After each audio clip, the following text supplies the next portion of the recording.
আসসালামু আলাইকুম রহমতুল্লাহি ওবরাকাতুহু।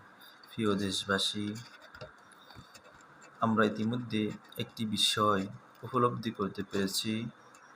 বিষয়টি হলো, জমিয়ত ইসলামের নেতা মনিরুল ইসলাম বলেছেন, ইসলামের 4 খলিফা, 4 সাহাবী, 4 ইমাম সিন্ডিকেট করেছেন। 4 খলিফা ইসলামের ঐক্যকে বিএনপির সিন্ডিকেটের সাথে তুলনা করেছেন। 4 খলিফা ছিলেন মহানবী সাল্লাল্লাহু আলাইহি সাল্লামের ঘনিষ্ঠ সাহাবী, যারা ইসলামের ভিত্তি গড়েছেন, এবং 4 ইমাম ছিলেন ফিকহে মাযহাবের এক চিন্তাবিদ, মহান ব্যক্তিত্ব ছিলেন। এই মহান ব্যক্তিত্বের নাম ব্যবহার করেছে রাজনৈতিক সিন্ডিকেটকে বৈধতা দেওয়ার জন্য, যা ধর্মের প্রতি অনুভূতিতে চরম অবমাননা করা হয়েছে। জমিয়ত কি ইসলামের নাম নিয়ে বিএনপির দালালি করছে না? এটা কি রাজনৈতিক সুবিধার জন্য ধর্মকে ব্যবহার করছে? এটা দ্বারা সুস্পষ্ট প্রমাণিত হচ্ছে, জমিয়ত ইসলাম যদিও তাদের সংগঠনকে, তাদের দলকে ইসলামী দল বলে, কিন্তু আমরা ইতিমধ্যে বুঝতে পেরেছি, যারা শরিয়া আইনে বিশ্বাসী না, যারা বলে, যাদের দলের নেতারা বলে আমাদের গঠনতন্ত্রের মধ্যে শরিয়া আইন নেই, আমরা ফিকহের ভাষ্য অনুযায়ী বুঝতে পারি, ফিকহে বলে যে ব্যক্তি বলে আমি শরিয়া আইন বিশ্বাস করি না, তাহলে সে মুরতাদ হয়ে যায়।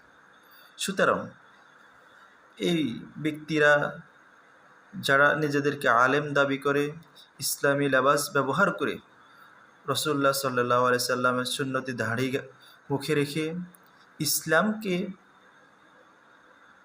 বিতর্কিত করার জন্য, ইসলামকে প্রশ্নবিদ্ধ করার জন্য, নিজের সুবিধার্থে, নিজের স্বার্থ উদ্ধারের উদ্দেশ্যে ব্যবহার করবে, তারা কখনো মুসলমানদের কল্যাণকামী হতে পারে না, ইসলামের ধারক বাহক হতে পারে না।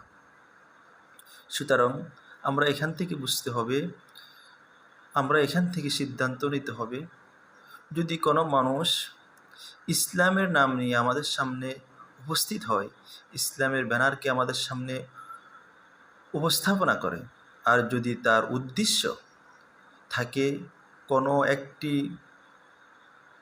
যারা ইসলামকে পছন্দ করে না তাদেরকে খুশি করার উদ্দেশ্যে কথা বলে, তাহলে বুঝতে হবে নিশ্চয়ই এরা ইসলামের যদিও বন্ধু দাবি করে, প্রকৃতপক্ষে এরা ইসলামের বন্ধু না, ইসলামের প্রকৃতপক্ষে তারা শত্রু।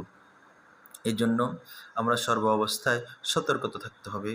আর একটি কথা না বললে নয়, আল্লামা শাহ আহমদ শফী রাহিমাহুল্লাহ এবং কায়েদে মিল্লাত জুনায়েদ বাবনগরী রাহিমাহুল্লাহর অকারান্ত পরিশ্রমের ফলশ্রুতিতে যে সংগঠন কায়েম করা হয়েছে, হেফাজতে ইসলাম বাংলাদেশ, আজকে তারাও হেফাজতে ইসলামকে নিজেদের রাজনৈতিক ব্যানারে ব্যবহার করছে, এবং মাঝে মধ্যে দেখা যায় হেফাজত ইসলামের প্রথম সারির বড় বড় নেতাদেরকেও বিএনপির অনেক স্টেজে দেখা যায়। আমি বলবো, ছোট মানুষ হিসেবে, যদি কোথায়ও একজন ভালো মানুষ থাকে, আর যদি আমি আর আপনি ওই ভালো মানুষের অনুসরণ না করি, খারাপ মানুষের অনুসরণ করি, তাহলে বুঝতে হবে আমার মাধ্যমে দেশের কল্যাণ আসবে না। যেহেতু ইসলামী দল আছে, যেখানে ইসলামী দল আছে ওইখানে যারা ইসলামকে পছন্দ করে না, যারা ইসলামকে তাদের জীবনের মধ্যে বাস্তবায়ন করতে চায় না, তাদের অনুসরণ করা শরীয়ত কখনো বৈধতা দেয় না, শরীয়ত তাদেরকে কখনো অনুমোদন দেয় না। যেহেতু ইসলামী দল আছে, তাহলে আপনি ওই ইসলামী দলের সাথে সম্পৃক্ত করতে হবে। হ্যাঁ, আপনার যদি তাদের বিষয়ে কোনো সন্দেহান থাকে, তাদেরকে আপনার পছন্দ না হয়, তাহলে আপনি যে দলটা আপনি নিজে একটা দল গঠন করুন, আপনি ওই দল অনুযায়ী আপনার ওই গঠনকৃত দলের মধ্যে কাজ করুন, ইসলামের অনেক উপকার হবে। এই জন্য প্রিয় আলেম সমাজকে বলবো, আমরা একেবারে ক্ষুদ্র মানুষ, যখন আমরা এগুলা দেখি, আপনাদের আচরণগুলো এমনভাবে দেখি, তখন দিলের মধ্যে খুবই ব্যথা লাগে।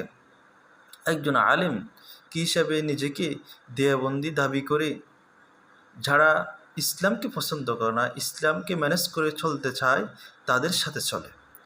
এর দ্বারা বোঝা যায় তারা প্রকৃতপক্ষে যদিও নিজেকে আলেম দাবি করে, প্রকৃতপক্ষে তারা আলেম না, তারা আলেমের লেবাস ধরেছে, আলেমের বেশ ধরে ইসলাম, দেশ, মানবতার ক্ষতি করার জন্য চেষ্টা করতেছে।